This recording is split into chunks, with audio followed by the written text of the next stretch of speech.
नमस्कार, जय हिंद साथियों। स्वागत है आप सभी का यूट्यूब चैनल एजुकेशन वे में। दोस्तों, आज की इस वीडियो में हम सीडीपी के कुछ महत्वपूर्ण प्रश्न उत्तर को देखने वाले हैं। दोस्तों, यदि आप CTET, Jharkhand TET, UP TET और साथ ही साथ यदि आप रीट एग्जाम में यदि हिस्सा ले रहे हैं तो आपके लिए ये वीडियो अति महत्वपूर्ण होने वाला है। दोस्तों, वीडियो को ध्यान से जरूर देखिएगा और एक एक प्रश्न आपके सिलेबस पर आधारित है। दोस्तों, सभी प्रश्न आपके एग्जाम के लिए वेरी इंपॉर्टेंट है, तो वीडियो को ध्यान से जरूर देखिएगा। और एक बात मैं आपको बता देता हूं कि यदि आप चैनल पर नए हैं तो चैनल को सब्सक्राइब जरूर कर लीजिएगा और वीडियो को थोड़ा सा अपने दोस्तों में शेयर कर दीजिएगा। चलिए, सबसे पहला प्रश्न है आपका, ये रहा स्क्रीन पर। कह रहा है कि निम्नलिखित में से कौन सा प्रक्षेपण परीक्षण नहीं है। बिल्कुल इंपोर्टेंट प्रश्न है, याद रखिएगा, वेरी इंपोर्टेंट प्रश्न है और ऐसे ही प्रश्न आपके एग्जाम में पूछे जाते हैं। तो देखिए, ऑप्शन है आपके रोडसा इंक ब्लॉट टेस्ट, ऑप्शन दूसरा है ड्रॉएमैन टेस्ट, ऑप्शन तीसरा है थीमेटेक एपर सेक्शन टेस्ट और चौथा है 16 पीटीएफ। तो देखिए, हमसे कह रहा है कि कौन सा परीक्षण प्रक्षेपण परीक्षण नहीं है। तो देखिए, प्रक्षेपण परीक्षण होता क्या है। देखिए, प्रक्षेपण परीक्षण में किसी भी व्यक्ति के विचारों की क्या होती है, अभिव्यक्ति होती है और उसी अभिव्यक्ति के आधार पर व्यक्तित्व का मापन कर लिया जाता है। तो देखिए, हमसे पूछ रहा है कि कौन सा प्रक्षेपण परीक्षण नहीं है। तो देखिए, जो रोडसा इंक ब्लॉक टेस्ट है वो कैसा एक प्रक्षेपी परीक्षण है, ड्रॉ ए मैन एक प्रक्षेपी परीक्षण है, थीमेटेक परसेप्शन परीक्षण भी एक प्रक्षेपी परीक्षण है और 16 पीडीएफ परीक्षण की यदि बात करते हैं, 16 पीडीएफ परीक्षण की बात करते हैं तो ये कैसा है आपका अप्रक्षेपी परीक्षण है। तो ऑप्शन फोर्थ आपका सही उत्तर हो जाएगा, ऑप्शन फोर्थ सही उत्तर हो जाएगा। अब देखिए, यहां पर एक मोस्ट इंपोर्टेंट प्रश्न बनता है कि देखिए 16 पीडीएफ परीक्षण किसके द्वारा दिया गया है। तो देखिए, कैटेल के द्वारा 16 पीडीएफ परीक्षण दिया गया है। और देखिए, यह परीक्षण कुल 17 वर्ष से अधिक उम्र के जो बालक होते हैं, उनके लिए 16 पीडीएफ परीक्षण या 16 पर्सनालिटी फैक्टर टेस्ट बनाया गया है। और देखिए, यदि आपसे पूछता है कि इस परीक्षण में कुल कितने प्रश्न रखे गए हैं, तो देखिए कुल 164, कुल 164 इसमें क्या है, प्रश्नों की संख्या रखी गई है। चलिए देखते हैं इसके बाद अगला प्रश्न। नेक्स्ट प्रश्न है, इंपोर्टेंट प्रश्न है, याद रखिएगा इसको भी। कह रहा है कि मानव वृद्धि और विकास प्रभावित होता है। ऑप्शन है वंशानुक्रम से, वातावरण से, या फिर वंशानुक्रम या वातावरण से, या फिर इनमें से कोई नहीं। तो देखिए, हमसे कह रहा है कि वृद्धि और विकास किससे प्रभावित होता है। यदि देखिए वृद्धि की बात करते हैं तो सबसे ज्यादा वृद्धि मानव विकास में देखने को कब मिलेगी। मानव में सबसे ज्यादा वृद्धि शैशवावस्था में देखने को मिलती है। वृद्धि की बात करते हैं तो सबसे ज्यादा यदि वृद्धि होती है तो जो शैशवावस्था की उम्र होती है बालक की, उसमें क्या होता है, सबसे ज्यादा वृद्धि आपको देखने को मिलेगी। देखिए, शारीरिक वृद्धि की भी बात करते हैं, देखिए तो सबसे ज्यादा शारीरिक वृद्धि भी शैशवावस्था में होती है। मानसिक वृद्धि की बात करते हैं तो देखिए 90% तक मस्तिष्क का विकास क्या हो जाता है, शैशवावस्था में ही पूर्ण हो जाता है। देखिए, लेकिन विकास की बात करते हैं तो विकास कैसी, एक सतत निरंतर चलने वाली, जीवन भर चलने वाली एक क्रिया होती है। देखिए, बच्चा क्या होता है, समाज के द्वारा सीखता है, सबके द्वारा सीखता है। देखिए, जो विकास होता है इसमें वृद्धि भी सम्मिलित होती है और जो क्या होती है, विकास में वृद्धि भी सम्मिलित होती है। और विकास क्या है, निरंतर और सारी उम्र चलने वाली एक प्रक्रिया होती है। लेकिन जो वृद्धि होती है वो क्या होती है, नियत होती है और वो एक टाइम पर ही चलती है। जैसे देखिए, सबसे ज्यादा यदि वृद्धि का ग्राफ देखते हैं तो वो शैशवावस्था में होता है, फिर इसके बाद कम हो जाता है बाल्यावस्था में और शैशवावस्था में, और एक उम्र के बाद क्या होती है वृद्धि, किशोरावस्था में क्या होती है, लास्ट में रुक जाती है।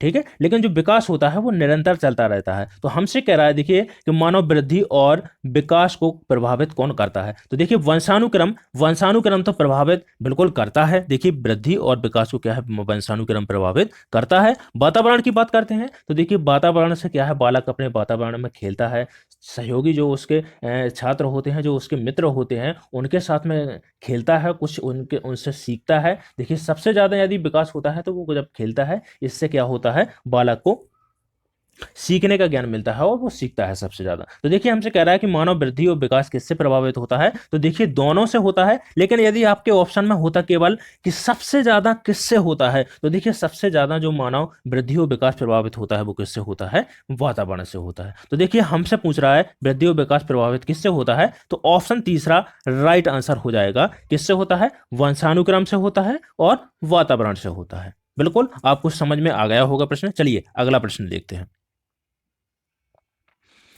तीसरा प्रश्न है, कह रहा है कि CWSN के लिए मुख्य शिक्षण तकनीक बताना है आपको। कौन सी है कि CWSN के लिए मुख्य शिक्षण तकनीक कौन सी है? ऑप्शन है सहयोगात्मक अध्ययन के द्वारा, या फिर साथी समूह शिक्षण के द्वारा, या फिर ऑप्शन पहला और दूसरा दोनों सही होंगे, या फिर फोर्थ ऑप्शन व्याख्यान विधि के द्वारा। तो देखिए CWSN किसके द्वारा? जब बच्चा क्या करता है, सहयोगात्मक अध्ययन होता है, वो एक क्लास में बैठा होता है और सभी उसके साथ में सीखते हैं, साथी समूह के साथ में।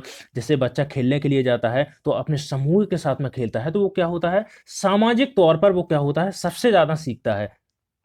ठीक है, अपने परिवार में होता है जब, तो देखिए परिवार में जब उसके सबसे ज्यादा देखा देखा होगा आपने, सबसे ज्यादा यदि बड़ी फैमिली है तो वहां पर बच्चे का विकास ज्यादा अच्छे तरीके से होता है। देखिए, तो साथी समूह के शिक्षण के द्वारा भी सीखता है और सहयोगात्मक अधिगम के द्वारा भी सीखता है। तो CWSN के लिए मुख्य शिक्षण तकनीक क्या हो जाएगी? पहला और दूसरा। तो देखिए ऑप्शन तीसरा राइट आंसर हो जाएगा। चलिए नेक्स्ट प्रश्न देखते हैं। अगला प्रश्न है, कह रहा है कि अभिप्रेरण का परिणाम क्या है? ऑप्शन है लक्ष्य केंद्रित व्यवहार, ऑप्शन दूसरा है अनिर्देशित व्यवहार, तीसरा है उत्तेजनापूर्ण व्यवहार, या फिर समस्या समाधान अभिवृत्ति। तो देखिए मैं आपको बता देता हूं कि जो अभिप्रेरण होता है इसके तीन मुख्य बिंदु होते हैं। एक तो होता है देखिए आवश्यकता, क्या होता है, एक तो होती है आवश्यकता। देखिए जब तक किसी व्यक्ति को क्या होगी, आवश्यकता नहीं होगी, जिससे किसी को भोजन की आवश्यकता होगा। ठीक है, तो देखिए पहला क्या होता है, आवश्यकता। इसके बाद होता है प्रणोद। प्रणोद क्या हो जाएगा, मांग, भूख। ठीक है, प्रणोद क्या हो जाएगा, भूख। जब तक उसको भूख नहीं लगेगी, जब तक उसको भूख नहीं लगेगी तब तक उसको आवश्यकता भी नहीं होगी। ठीक है, तो इसके बाद पहला क्या हो जाएगा, आवश्यकता, तीसरा हो जाएगा प्रणोद, और चौथा हो जाएगा क्या हो जाएगा, प्रोत्साहन। प्रोत्साहन। ठीक है, तो जब तक आवश्यकता क्या हो जाएगा, भोजन। किसकी आवश्यकता है, उसको भोजन की आवश्यकता है।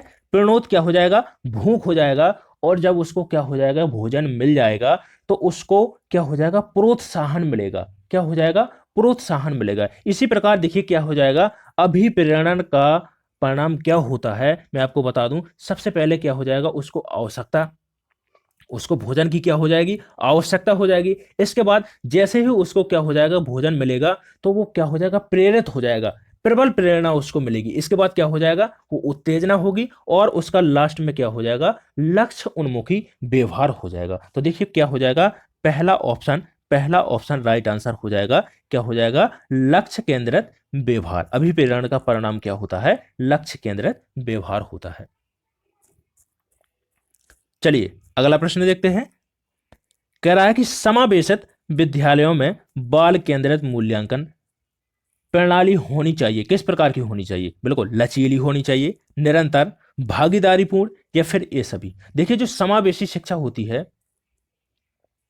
समावेशी शिक्षा में क्या होता है कि जो विशिष्ट बालक होते हैं और सामान्य बालक होते हैं, दोनों को एक तरह की शिक्षा दी जाती है, एक ही कक्षा में बैठाकर उनको शिक्षा दी जाती है। तो क्या होती है, वो क्या होती है कि बाल केंद्रित होनी चाहिए। कैसी, जो बालक के सभी उद्देश्यों को पूर्ण कर सकती है, बालक के क्या कर सके, सभी उद्देश्यों को पूर्ण कर सकती है। वो कैसी होनी चाहिए, लचीली भी होनी चाहिए, निरंतर भी होनी चाहिए, भागीदार पूर्ण होनी चाहिए। यदि बालक को किसी प्रकार का वहां पर कष्ट नहीं होनी चाहिए। बाल केंद्रित शिक्षा का मतलब भी होता है कि बालक के उद्देश्यों की पूर्ति कर सके। तो यहां पर कौन सा हो जाएगा, ऑप्शन फोर्थ राइट आंसर हो जाएगा। ये सभी सही आंसर हो जाएगा। चलिए इसके बाद बढ़ते हैं, अगला प्रश्न देखते हैं। कह रहा है कि मौखिक परीक्षा का उद्देश्य है, ऑप्शन है विद्यार्थियों की कठिनाई की पहचान करना, ऑप्शन दूसरा है भाषा के धारा प्रवाह एवं लचीले प्रयोग की जांच करना, ऑप्शन तीसरा है विद्यार्थियों के भाषाई कौशल को प्रयुक्त करने की क्षमता की जांच करना, या फिर उपयुक्त सभी। तो देखिए मौखिक परीक्षा का उद्देश्य क्या होना चाहिए, विद्यार्थियों की कठिनाई की पहचान करना बिल्कुल होना चाहिए। विद्यार्थियों की कठिनाई की पहचान तो करना ही चाहिए, यदि नहीं करेंगे तो फिर मौखिक परीक्षा का उद्देश्य नहीं होगा। विद्यार्थियों की कठिनाई की क्या होनी चाहिए, कहां पर बालक को कठिनाई है, इसकी पहचान मौखिक परीक्षा के थ्रू करना चाहिए। इसके बाद देखिए दूसरा है, क्या कह रहा है कि भाषा के धारा प्रवाह एवं लचीले प्रयोग की जांच करना। बिल्कुल वह भाषा में निपुण है, भाषा का वो क्या है, एक अच्छे तरह से भाषा का धारा का प्रवाह है, उसमें एक क्रम तरीके से बोल रहा है भाषा को या नहीं बोल पा रहा है, उसमें क्या है, लचीलापन है भाषा में या नहीं है, ये भी बिल्कुल सही है। इसके बाद देखिए विद्यार्थियों के भाषाई कौशल को प्रयुक्त करने की क्षमता। तो देखिए कहाँ पर कैसा बोलना है ये भी क्षमता को देखना चाहिए कि वो किस प्रकार से भाषा का निर्वहन करता है, कहाँ पर क्या बोलने की जरूरत है, इस प्रकार से बोल सकता है। जैसे मान लीजिए मैं उससे एक कविता पढ़वा रहा हूँ, ठीक है, एक कविता पढ़वा रहा हूँ, तो कहाँ पर स्वर को ऊंचा करना है, कहाँ पर स्वर को नीचा करना है, किस प्रकार से वहाँ पर दुख को व्यक्त करना है। यदि यहाँ पर हंसी का एक पात्र है, जैसे हंसी का उसमें एक दिया गया है, तो वहां पर किस प्रकार से हैंडल करना है ये सभी बालक को आना चाहिए। इसलिए मौखिक परीक्षा का क्या उद्देश्य होना चाहिए, विद्यार्थियों की भाषाई कौशल को प्रयुक्त करने की क्षमता का। तो देखिए ऑप्शन फोर्थ सही आंसर हो जाएगा, चारों सही है इसलिए उपरोक्त सभी राइट आंसर हो जाएगा। चलिए इसके बाद देखते हैं अगला प्रश्न। बिल्कुल कह रहा है कि टर्मन के अनुसार 90 से 110 बुद्धि लब्धि का बालक माना जाता है। बताइए किस प्रकार का माना जाता है। बिल्कुल इंपोर्टेंट प्रश्न है। और देखिए टर्मन ने आपसे प्रश्न पूछ सकता है कि बुद्धि लब्धि का संप्रत्यय किसके द्वारा दिया गया है। तो देखिए बुद्धि लब्धि का संप्रत्यय किसके द्वारा दिया गया है, टर्मन के द्वारा बुद्धि लब्धि का संप्रत्यय दिया गया है। अब हमसे पूछ रहा है कि देखिए 90 से 110 बुद्धि लब्धि का बालक माना जाता है, किस प्रकार का माना जाता है, मंद बुद्धि का माना जाता है, श्रेष्ठ बुद्धि का माना जाता है, सामान्य बुद्धि का माना जाता है, या फिर क्षीण बुद्धि का माना जाता है। तो देखिए ऑप्शन तीसरा सही आंसर हो जाएगा, सामान्य बुद्धि का बालक माना जाता है। कितने का, 90 से 110 बुद्धि लब्धि का बालक। यदि आपसे पूछता है कि श्रेष्ठ बुद्धि का बालक किस बुद्धि लब्धि के अंतर्गत आएगा, तो देखिए 111 से 120 के अंतर्गत कैसा माना जाएगा, श्रेष्ठ बुद्धि का बालक माना जाएगा। यदि आपसे बोलता है कि मंद बुद्धि का बालक कौन सा माना जाएगा, तो देखिए 81 से 90 के मध्य में, 81 से 90 के मध्य में मंद बुद्धि का बालक। और यदि क्षीण बुद्धि की बात करता है तो देखिए 71 से 80 के मध्य का बालक क्या माना जाएगा, क्षीण बुद्धि का बालक माना जाएगा।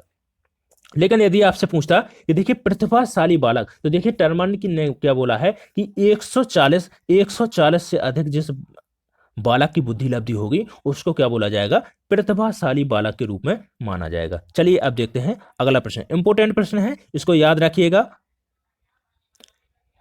अगला प्रश्न है, कह रहा है कि हॉल का सिद्धांत निम्न में से किसकी व्याख्या करता है। ऑप्शन है बुद्धि की प्रकृति का, अधिगम में अभिप्रेरण की भूमिका का, मूल्यों का विकास का, या फिर किशोरों का मनोविज्ञान का। तो देखिए स्टैनली हॉल की परिभाषा आपको यदि याद हो, उन्होंने कहा है कि किशोरावस्था तनाव की अवस्था है, तनाव और दबाव की अवस्था है। स्टैनली हॉल ने क्या कहा है, किशोरावस्था तनाव और दबावपूर्ण अवस्था है। तो देखिए किशोरों पर किसने काम किया है, किशोर मनोविज्ञान का जनक किसको कहा जाता है, तो देखिए स्टैनली हॉल को किशोर मनोविज्ञान का जनक भी बोला जाता है। तो देखिए फोर्थ ऑप्शन राइट आंसर हो जाएगा, किशोरों का मनोविज्ञान का सिद्धांत किसके द्वारा दिया गया है, तो हॉल का सिद्धांत व्याख्या करता है।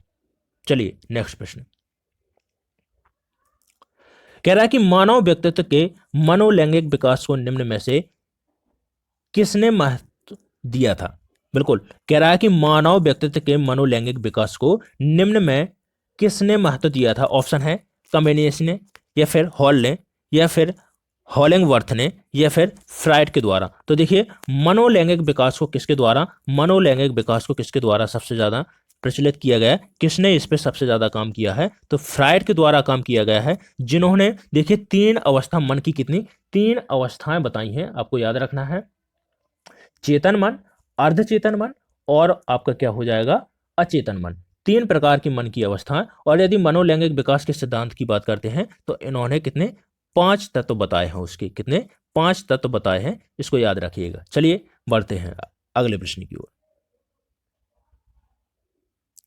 कह रहा है कि मनोविज्ञान की प्रथम प्रयोगशाला को किसने स्थापित किया था, वुंट के द्वारा, या पावलोव के द्वारा, सिगमंड फ्राइड के द्वारा, या फिर वॉटसन के द्वारा। तो देखिए मनोविज्ञान की प्रयोगशाला सबसे पहले स्थापित किसने की, इसका श्रेय जाता है डब्ल्यू वुंट के द्वारा, विलियम वुंट के द्वारा मनोविज्ञान की सर्वप्रथम प्रयोगशाला जर्मनी के, याद रखना है इसको, इंपोर्टेंट है, जर्मनी के लिप्जिंग शहर में पहली मनोविज्ञान की प्रयोगशाला किसके द्वारा, तो विलियम वुंट के द्वारा स्थापित की गई थी। पावलोव की बात करते हैं तो देखिए अनुबंधन का जनक अनुबंधन का जनक किसको बोला जाता है? अनुबंधन का जनक के रूप में किसको जाना जाता है? पाचन क्रिया पर शोध भी किसके द्वारा? तो पावलोव के द्वारा किया गया। अनुबंधन का जनक भी पावलोव को बोला जाता है, जिन्होंने कुत्ते पर प्रयोग किया था।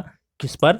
कुत्ते पर प्रयोग किसके द्वारा किया गया? पावलोव के द्वारा किया गया। सिगमंड फ्रायड की बात करते हैं तो मैंने आपको बताया ही अभी कि जो सिगमंड फ्रायड है, मनोलैंगिक विकास का सिद्धांत किसके द्वारा दिया गया है? सिगमंड फ्रायड के द्वारा दिया गया है। इन्होंने मन की 3 अवस्थाएं बताई हैं और 3 अवस्थाएं इन्होंने व्यक्तित्व की भी 3 अवस्थाएं बताई हैं, इदम, अहम और पराअहम। इसके बाद वॉटसन की बात करते हैं तो देखिए, वॉटसन को व्यवहारवाद का जनक बोला जाता है। व्यवहारवाद का जनक या फिर व्यवहारवाद संप्रदाय का जनक किसको बोला जाता है? वॉटसन के द्वारा। और देखिए, यदि आपसे पूछता है कि वरही दर्शन विधि किसके द्वारा दी गई है, तो वॉटसन के द्वारा। और अंतर्दर्शन विधि की बात करते हैं तो विलियम वुंड के द्वारा, क्योंकि इन्होंने चेतना पर काम किया है। ठीक है। और यदि आपसे पूछता है कि संरचनावाद के जनक कौन है, सबसे पहले किस संप्रदाय की खोज की गई, तो देखिए, संरचनावाद की खोज की गई विलियम वुंड के द्वारा की गई। इन्होंने ही जर्मनी के लिप्जिंग शहर में सबसे पहले मनोविज्ञान की प्रयोगशाला भी खोली, चेतना पर भी काम किया इन्होंने।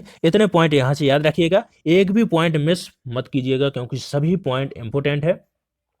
दोस्तों, मैं आपको बता दूं, यदि आप चैनल पर नए हैं तो प्लीज़ चैनल को सब्सक्राइब जरूर कर लीजिएगा और वीडियो का थोड़ा सा शेयर कर दीजिएगा, क्योंकि यहाँ पर आपके लिए सीटेट से संबंधित सभी आपके लिए प्रैक्टिस सेट यहाँ पर जारी किए जाएंगे और आप एक एक प्रैक्टिस सेट देखिएगा और आप अपने एग्जाम को अच्छी तरह से क्लियर करिएगा। चलिए आप देखते हैं अगला प्रश्न। नेक्स्ट प्रश्न है, कह रहा है कि गेस्टाल्ट मनोविज्ञान की आधारशिला किसने रखी थी? ऑप्शन है फ्रांज ब्रेंटानो, ऑप्शन दूसरा है एडगर रोबिन, या फिर मैक्स बर्दिमर, ऑप्शन चौथा है कोर्ट लेबन के द्वारा। तो देखिए, कह रहा है कि गेस्टाल्टवाद संप्रदाय या मनोविज्ञान की आधारशिला किसके द्वारा? तो मैक्स बर्दिमर के द्वारा रखी गई थी। मैक्स बर्दिमर के द्वारा रखी गई थी, आपको याद रखना है। और देखिए, यदि आपसे पूछता है कि गेस्टाल्टवाद का अर्थ क्या होता है, तो संपूर्णाकार, संपूर्ण, जिसके देखिए पूर्ण से अंश की ओर, पूर्ण से अंश की ओर सूत्र भी किसके द्वारा दिया गया है? तो मैक्स बर्दिमर के द्वारा दिया गया है। देखिए, मैं पहले आपको बता दूं, पूर्ण से अंश की ओर, यदि आपको किसी पूर्ण का ज्ञान है, मैं आपको बताता हूं त्रिभुज। देखिए, यदि आपको त्रिभुज का ज्ञान है और यदि मैं आपको डॉट डॉट करके यहां पर एक इस प्रकार की आकृति बता देता हूं, तो आप इसको निश्चित रूप से त्रिभुज मान जाएंगे। क्यों? क्योंकि आपको त्रिभुज का पहले से ही ज्ञान है और मैंने यहां पर डॉट डॉट करके यहां पर एक इस प्रकार की संरचना बनाई है, तो आप निश्चित रूप से समझ जाएंगे कि ये एक त्रिभुज है। तो ये सूत्र का निर्माण किसके द्वारा? मैक्स बर्दिमर के द्वारा किया गया है, जो गेस्टाल्टवाद संप्रदाय के जनक हैं। इन्होंने, देखिए, गेस्टाल्ट का अर्थ क्या होता है? संपूर्णाकार होता है या संपूर्णवाद होता है। क्या होता है? पूर्ण से अर्थ की ओर। ठीक है, याद रखिएगा इसको। देखिए, कोर्ट लेबन की बात करते हैं तो कोर्ट लेबन के द्वारा क्षेत्र अधिगम का सिद्धांत, क्षेत्र या तल रूप सिद्धांत भी बोलते हैं, क्षेत्र अधिगम का सिद्धांत किसके द्वारा दिया गया है? तो कोर्ट लेबन के द्वारा दिया गया है। वो ये भी गेस्टाल्टवाद से संबंधित है। चलिए अगला प्रश्न है, कह रहा है कि संघनन सिद्धांत निम्न में किससे संबंधित है? ऑप्शन है अधिगम से, अभिप्रेरण से, स्मृति से, या फिर सृजनात्मकता से। तो बिल्कुल राइट आंसर हो जाएगा स्मृति, सही उत्तर हो जाएगा। जो संघनन का सिद्धांत है वो किससे संबंधित है? स्मृति से संबंधित है। यदि देखिए अधिगम की बात करते हैं तो अधिगम से बहुत से सारे सिद्धांत संबंधित हैं। एक तो देखिए आपका जो एसआर सिद्धांत की बात करते हैं, देखिए जो थॉर्नडाइक के द्वारा दिया गया है सिद्धांत। इसके अलावा देखिए अनुबंधन का सिद्धांत भी हो गया। ठीक है, ये सभी किससे? अधिगम से संबंधित सिद्धांत है। चलिए नेक्स्ट प्रश्न देखते हैं। अगला प्रश्न है, कह रहा है कि क्षेत्र सिद्धांत निम्न में किस वर्ग का योगदान है? किसके द्वारा दिया गया है आपसे पूछ रहा है। मैंने आपको गेस्टाल्ट वाले क्वेश्चंस में मैंने आपको बताया है कि किसके द्वारा दिया गया है। पहला ऑप्शन है व्यवहारवादियों के द्वारा, या फिर संरचनाविदों के द्वारा। ऑप्शन तीसरा है मनोविश्लेषणों के द्वारा, या फिर फोर्थ ऑप्शन है गेस्टाल्टवादियों के द्वारा। तो देखिए फोर्थ ऑप्शन सही उत्तर हो जाएगा। गेस्टाल्टवादियों के द्वारा क्या है? क्षेत्र अधिगम का सिद्धांत दिया गया है। देखिए जो क्षेत्र अधिगम का सिद्धांत है किसके द्वारा? तो कोर्ट लेबन के द्वारा दिया गया है।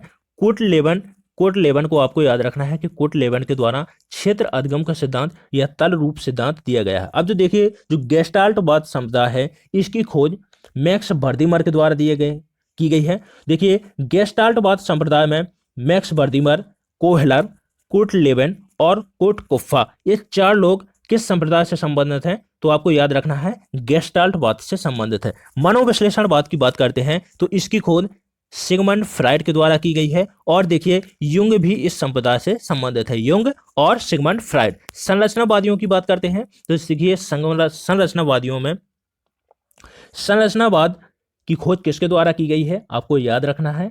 तो देखिए संरचनावाद की खोज विलियम वुंट के द्वारा की गई है। व्यवहारवादियों में देखिए थॉर्नडाइक हो गया, ठीक है, थॉर्नडाइक हो गया, वाटसन हो गया, ये सभी आपके व्यवहारवादी से संबंधित है। चलिए अगला प्रश्न देखते हैं।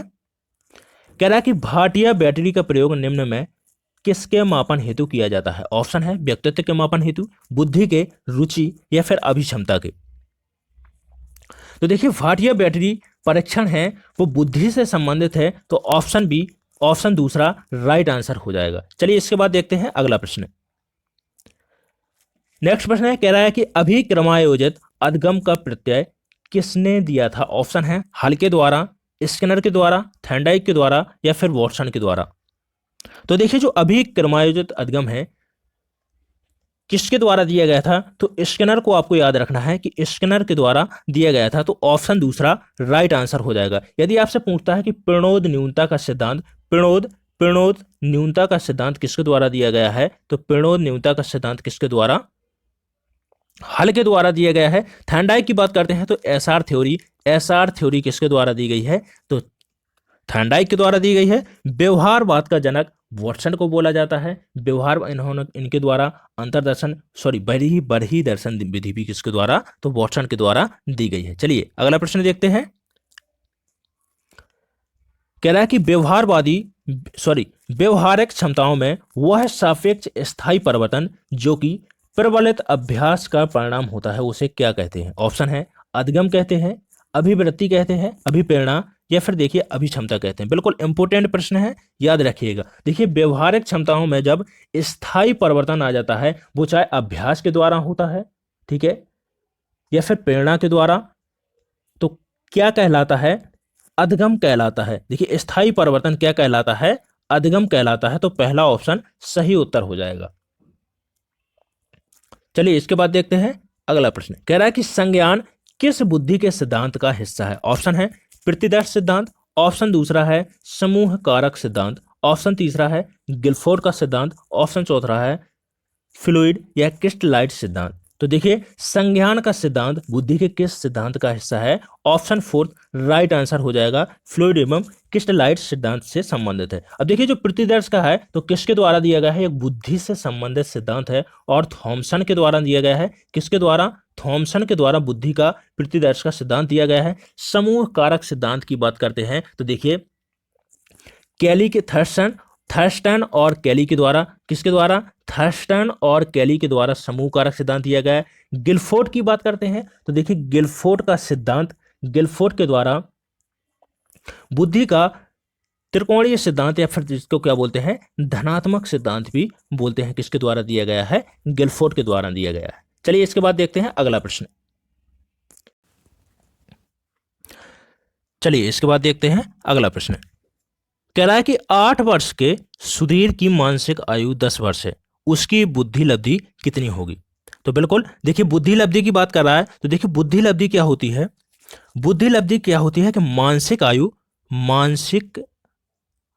आयु बटे वास्तविक आयु, ठीक है, मानसिक आयु बटे वास्तविक आयु, और यहां पर क्या हो जाता है 100 से गुणा। तो देखिए जो बुद्धि लब्धि की बात की है तो देखिए मानसिक आयु कितनी है? मानसिक आयु हो जाएगी 10 वर्ष और जो वास्तविक आयु है वो कितनी हो जाएगी? यहाँ पर 8 वर्ष हो जाएगी और गुणे में क्या हो जाएगा 100। तो देखिए यहाँ पर कितना हो जाएगा? ऊपर 1000 हो जाएगा और 8 से भाग देंगे जब हम तो 8 एकम 8, यहाँ पर कितना हो जाएगा 1, इसके बाद कितना बचेगा 2, यहाँ पर 20 हो जाएगा, तो 20 हो जाएगा, 8 दूनी 16 2, तो यहाँ पर कितनी हो जाएगी 125 हो जाएगी। ऑप्शन फोर्थ राइट आंसर हो जाएगा। कुल कितनी? तो सुधीर की कुल बुद्धि लब्धि कितनी हो जाएगी?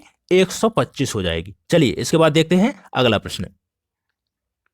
कह रहा है कि निःशक्त बालकों की शिक्षा के लिए प्रावधान किया जा सकता है समाकलन के द्वारा, मुख्य धारा में डालकर, समावेशित शिक्षा द्वारा या फिर इनमें से कोई नहीं। तो देखिए निःशक्त बालक, जो ऐसे बालक जो अपने आप में सक्षम नहीं हैं, ऐसे बालकों के लिए क्या प्रावधान किया जा सकता है? तो देखिए समाकलन के द्वारा नहीं, मुख्य धारा में डालकर बिल्कुल नहीं। तो देखिए समावेशी शिक्षा सबसे अच्छा ऑप्शन हो जाता है, जो समावेशी कक्षा के द्वारा, जिसमें क्या होते हैं सामान्य बालक और विशिष्ट बालक एक साथ शिक्षा दी जाती है। तो ऐसे बच्चों को क्या है साथ में बैठाकर शिक्षा दी जाती है। इसके लिए क्या किया जा सकता है? समावेशी शिक्षा के द्वारा। तो ऑप्शन तीसरा राइट आंसर हो जाएगा। चलिए अगला प्रश्न देखते हैं। अगला प्रश्न है, कह रहा है कि विकास की किस अवस्था को गैंग एज कहा जाता है? ऑप्शन है बाल्यावस्था, शैशवावस्था, प्रौढ़ावस्था या फिर किशोरावस्था। तो देखिए कह रहा है कि गैंग एज किस अवस्था को कहा जाता है। तो देखिए जो बाल्यावस्था है उसमें क्या होता है कि बालक समूह में खेलने में सबसे ज्यादा रुचि प्रदर्शित करता है। जो अपने समवयस्क उसके साथी होते हैं, जो साथी उसके जो समवयस्क होते हैं, जो साथ में मतलब उसके खेलने वाले जो उसके मित्र होते हैं उसके साथ में वो एक क्या होता है समूह के साथ में खेलना ज्यादा पसंद करता है। तो ऑप्शन पहला राइट आंसर हो जाएगा कि गैंग एज किस अवस्था को कहा जाता है? बाल्यावस्था को कहा जाता है। शैशवावस्था की बात करते हैं तो देखिए शैशवावस्था कहलाती है, क्या होती है?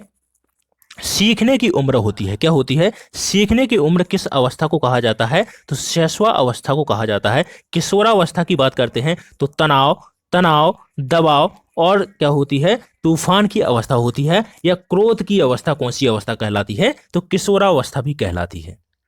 चलिए अगला प्रश्न है।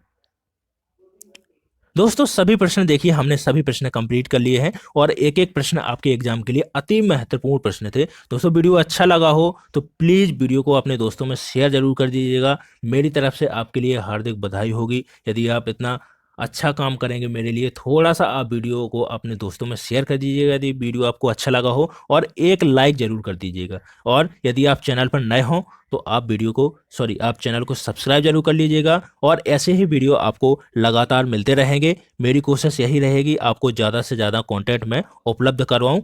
ठीक है, चलिए इसके बाद मिलते हैं अगले वीडियो में। तब तक के लिए धन्यवाद।